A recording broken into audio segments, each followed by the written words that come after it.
Hey everyone, Kane here, and in this video we're gonna inspect my own formation in one of the dual tower fights, and as well talk about what the person has done well, what I can do to improve, and also more or less like a few things here and there. So, the fight that I'm gonna show is a fight that I won against a 2 million core less person, but do keep in mind that this person has played about half of the time compared to me, and no, this is not a flex or anything. You will see something in just a second. So basically, she has a decent amount of core for half the time I have played, and look at the damage that she has done to my field. This is probably like 55-60% of my field being destroyed, and as you can see, majority of my skeletons also got pretty much demolished. So we're gonna touch on that in just a second.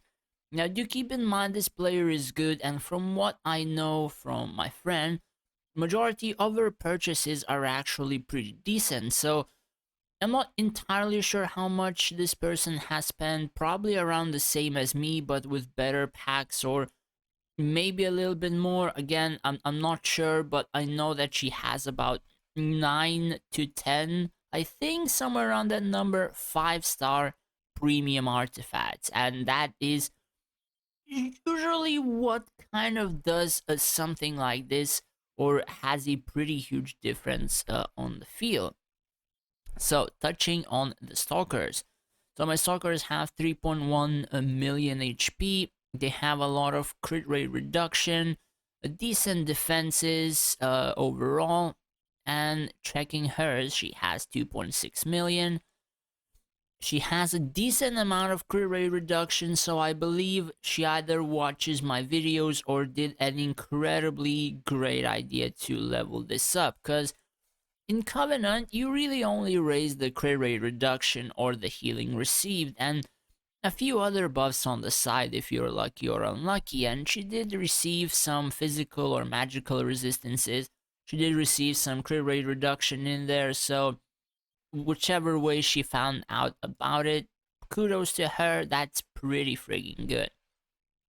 Now, in terms of Dragon, so my dragon is almost 1 million power. I have two greater abilities, Aura Blast and Dragon Scale. And in terms of talents, I have tier 4 in Destruction, tier 3 in Protection, and Affliction is 1. Now, compared to her dragon is a bit weaker than mine. She has the same I suppose greater abilities, Aura Blast and Draconic. She has tier 2 in Destruction, tier 2 in Protection, and tier 3 in Affliction. So she doesn't have as much HP, doesn't have as much hero attack. However, if we do check the damage, as you can see, the damage is fairly similar.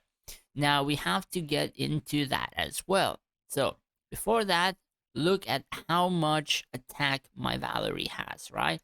13.7 million. So if we scroll down to her, rather Avril is 63. Sorry, I usually mix up Valerie with Avril, but you do get the pictures and whatever, so don't judge, okay? I'm a little bit tired. So her Avril is 4.6 million, so that is basically 3 times weaker than my Avril in terms of attack damage and whatever. And look at the damage that she has done. We're gonna touch on that in just a second after showing you Valerie. So, my Valerie has this build. She has 15 million attack, a little bit more, 15 million and a quarter, I believe. That's how you spell that or whatever. And her Valerie has 6. So basically, about 2.5 times weaker than mine. So the difference is friggin' huge, and do keep in mind that my potential is 70 on Valerie, while her potential is 55. So again, the differences are incredibly huge. Now, also people ask me to show the formations prior to majority of the thing. So this is my formation. Basically, this is my burst side, and this is my stall side. Now, you might notice that my Saizo is on my stall side. The thing is, I want to move Saizo in this place, and he was in this place where Avalon is. So if anybody would jump on and talk, or Valerie Saizo would focus and do damage. However, I started to require this skeleton squad to run faster either to the left or to the right depending where it would be lacking, as well as I have a lich squad in here which I am testing out. So depending on how this stuff performs is whether or not I will be able to move this hero a bit closer or even move it in place of Basric perhaps. I'm not sure, but again, I'm testing, though do keep in mind Saizo has to be on the burst side. So perhaps I will swap with Ophidia. Again, I'm testing it out. We'll have to see what happens in, I suppose, a few more dual tower replays. So, her formation. So her formation, she has a burst side. I don't think that she has a lot here, or rather a lot of heroes. I think a bit less than mine, as she has 7 stalkers. So she does have Bane, Tiadrin. I think she's missing a couple of, I suppose, better or buffer heroes or stuff like that. Because I can't really recall from the top of my head a few heroes that she doesn't have, but they do either heal or buff or stuff like that. But yeah, that's pretty much it. Though she does something that a lot of people do, and I would deem it as a mistake. Putting Valerie in the very corner. The thing is, when you put Valerie in this corner, she's gonna walk forward, and the farthest that she will reach will be somewhere like this, right? So if she walks forward, like the furthest that she will reach will have this. So basically, if my skeletons are here, they can easily just full HP run over if I do happen to pass. Now, if you would place Valerie here, and your Valerie walks to this place, basically your Valerie easy damages like literally to the left, to the center, and to the right, even extends a bit more. And even higher chances that like a fireball would go to heroes or archers or stuff like that. So essentially, I would deem something like this a pretty bad placement. And likely, if she had placed Valerie here, uh, chances are I could have probably even almost lost the battle and had been at around this sort of HP. So again, depends, I suppose, on formation, stuff like that, but Valerie placement of her should be a little bit better. So before I get into talking what I could have done better, let's, I suppose, watch the replay. So 0.5 speed and see what happens. So this is my burst side versus her stall, and this is my stall versus her burst. So as you can see, the damage is landing pretty huge. Basically, her skeletons went into my backline, so they split up quite a lot. Well, for some odd reason, basically my skeletons cannot go behind. So I didn't notice, did she cast like an ice wall here or something? Like you have an empty space here or something, but for some reason they are stuck. Let me just quickly check because I'm friggin' interested, okay? So let's see. They're walking. So she cast Valerie. Okay. Oh, so those skeletons walked here. Oh, now I understand. Basically, didn't have any skeletons. So if you place skeletons somewhere here, they will just walk. All right. Now I get it. All right. So as you can see, she damages a lot. Most of my skeletons are almost in invincibility, though I did happen to clear it because I have a lot of hero attack. But do keep in mind there is a pretty huge difference. So what's happening here, right? I should pass it a lot quicker because in terms of stats, in terms of defenses, hero attack, the difference is pretty huge. So what happens here is excuse me, she has Balrog, as you can see here in the picture, and this Balrog has Warmaker's main. So we have to redo the replay to check whenever the Balrog died. So now do keep in mind this is very, very important in terms of whatever happens in terms of this fight. So I do believe her Balrog entered invincibility at like 5 seconds into the match. Now do keep in mind she's killing my skeletons. So her Balrog died 10 seconds in the match. 10, right? Let me just show you what a War Maker's main does in 10 seconds in the match. And she wasn't even killing majority of my skeletons. This is 10 seconds what a 5-star War Maker's main does, right? 5-star. So, I think Balrog died at 149. So let's see how many skeletons died at 149. So a lot of them entered invincibility. Let's see. I don't think that I even lost a lot of them. Some started falling here. Yeah, basically her Balrog is already dead. Yeah, so some of them fell, but like the friggin' healing that they did. Now the thing is, it's not like technically about the healing that it would increase in a lot of HP or whatever. It's when these skeletons fall to this amount of HP and don't yet enter invincibility, right? And they don't happen to do area attacks at that time. What Balrog does is it heals that skeleton before it procs the invincibility. That way, when majority of the other skeletons finish invincibility, right, there are still 4 or whatever skeletons left that did not have invincibility, which means regardless if a squad has 4, 5, 20, 30, or whatever skeletons alive, it will still tank an entire burst side for an additional 4.5 seconds for as long as like the invincibility lasts.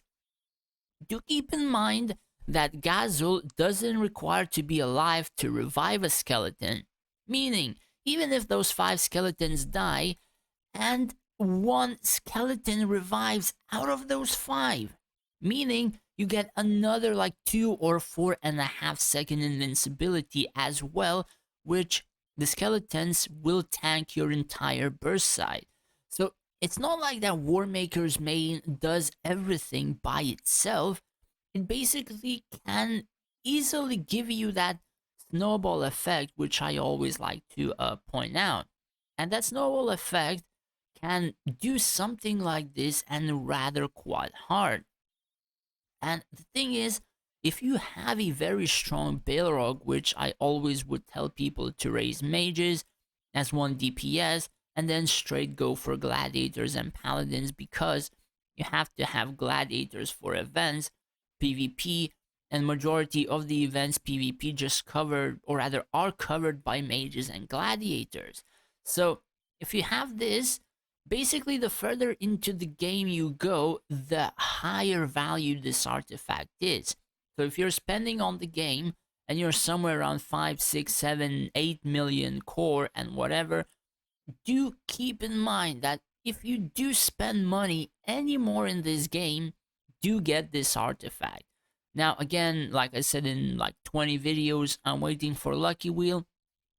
If Lucky Wheel doesn't have this, I will purchase it and I will 4-star, I think, instantly. I should have enough materials.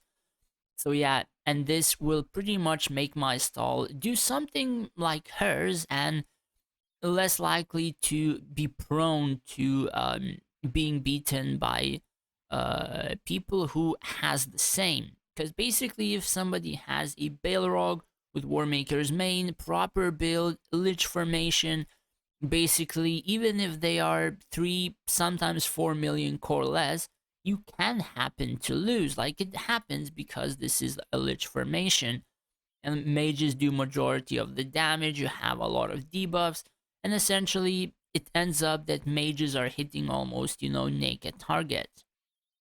But kudos to her, she played like half the time that I have done, and she pretty much like almost won the match. Like probably about 5 second difference, and perhaps she would have burst through my stall and started, that pincer effect. So it only would take just a few seconds.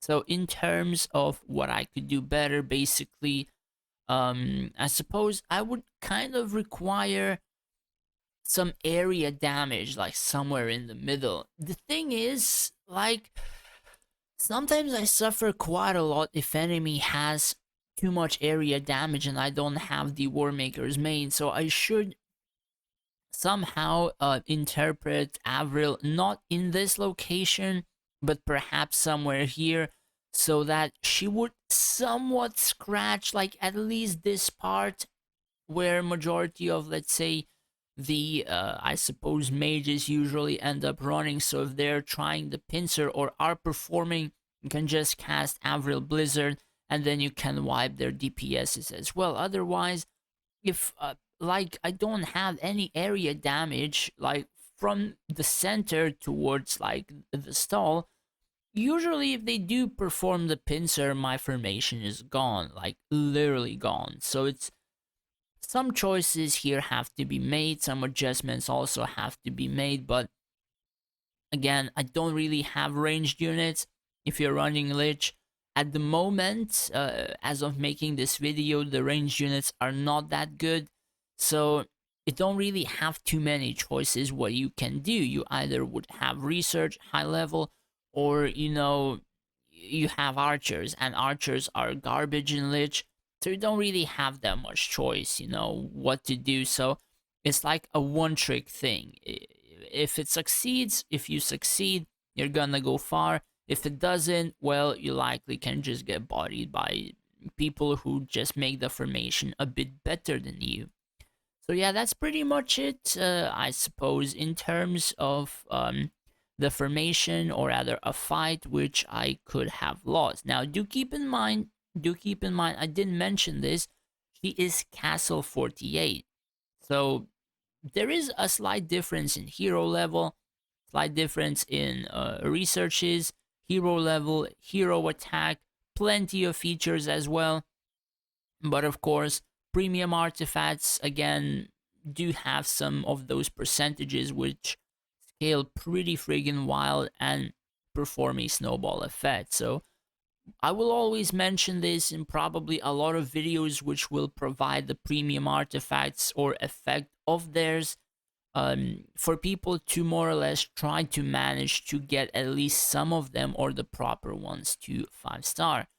Because as you can see, like, the different, like, do I need to say more? Like, majority of my skeletons died right from full HP, and then you have skeletons which were healed by the Balrog even the first 10 seconds. So those invincibilities kind of mattered, because even if one unit is, or rather one squad out of, rather, sorry, one unit out of 38 in the squad is alive, you have literally 5 burst heroes just smashing that one invincibility, and then you have like this amount of billion damage taken. So this is what happens with those invincibilities, and it's pretty visible even in the data. Whereas if you don't have that and they just wipe most of your skeletons to invincibility, uh, the damage is pretty much lower than for, I suppose, you're able to have or do. In terms of healing, Astrarium Fati, then basic Kitano healing, and then just some stuff on Balrog. But yeah, the difference is pretty much there. 10 seconds on Warmaker's main, on the level 61 Gladiator, and it's pretty friggin' insane. Now, the other thing which can make Stalkers incredibly tanky is the Covenant and the Covenant effect, which I have not really noticed up until today or yesterday.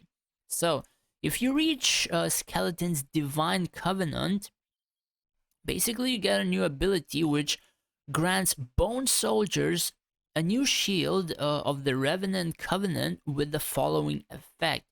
When the unit dies, Marauders nearby will gain a shield equal to 25% of their max HP. So, as far as I can understand this, basically, if you have 3 million HP, or 4 plus million if this would be tier 19, 25% HP is 1 million, right? Like 1 million HP shield. And that shield can proc 5 times. 5. So if I would have a 4 million HP skeleton, basically I have 9 million HP skeletons, right? With that covenant. From 4 to like 9. I'm not sure if that max health counts it like that, but basically it says 25% max HP. Shield procs 5 times after one skeleton dies for the skeletons around. So essentially you have 38 skeletons.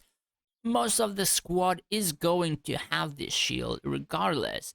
So the tankiness of the skeletons can become like friggin' 3, 4, 5, maybe 6 times tankier, depending on what stage in the game you're at.